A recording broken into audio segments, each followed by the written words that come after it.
Joining us now that I've sort of made him feel like a second choice, and I'm sorry for that, is syndicated columnist David Sirota, who's known for his outside the Beltway coverage of politics and economic issues. You know I mean it in the best way, right, David?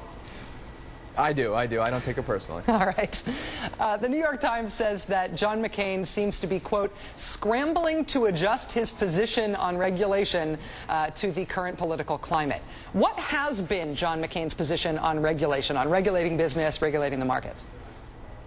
Well, John McCain's own words, he says, I'm fundamentally a deregulator. That's a direct quote. And he says that I'm always for less regulation. This is a person who's a Reagan conservative, an ideological conservative who is against regulation. So for him to now run out there and say that he's suddenly the guy who's going to regulate the economy and regulate Wall Street is beyond absurd. And I think we have to look at his history. Let's remember that McCain's formative economic experience was in the last crisis, the S&L crisis, where he was one of the Keating Five. In that scandal, he was somebody who used his Senate position to effectively intervene and press regulators to not get involved and regulate that scandal.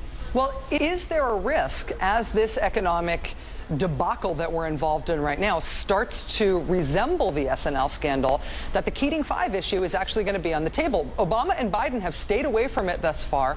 Some outside groups have touched on it in a very minor way, but I think 99 out of 100 Americans would have no idea what the Keating Five was or what John McCain's role was in it.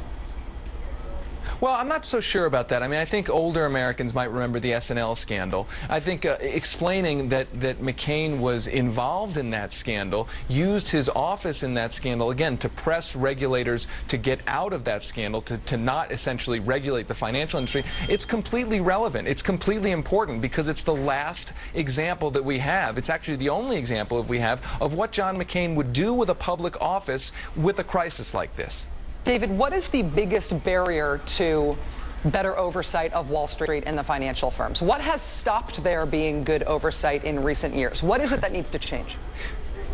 Well, first and foremost, there's a huge amount of money going into both parties from Wall Street, and that tends to buy the policies behind the rhetoric, or the lack of policies behind the rhetoric. So what we all should be watching for is not what the candidates, both of them, are saying, but what they're actually specifically proposing. Because money, again, huge amounts of money. Barack Obama's taken $9.8 million from Wall Street. McCain has taken $6.8 million from Wall Street. The question is, what are they going to specifically propose? That's the real question. It also helps to note that lobbyists for AIG, Merrill Lynch, Lehman Brothers, and Bank of America are all on John McCain's campaign staff, whereas Barack Obama, as far as I know, doesn't have any lobbyists working as paid staff for him. That seems salient at this point, too.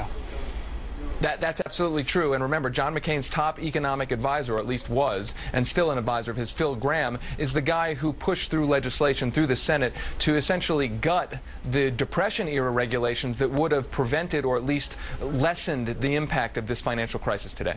Syndicated columnist David Sirota, thank you so much for joining us. Thanks for having me.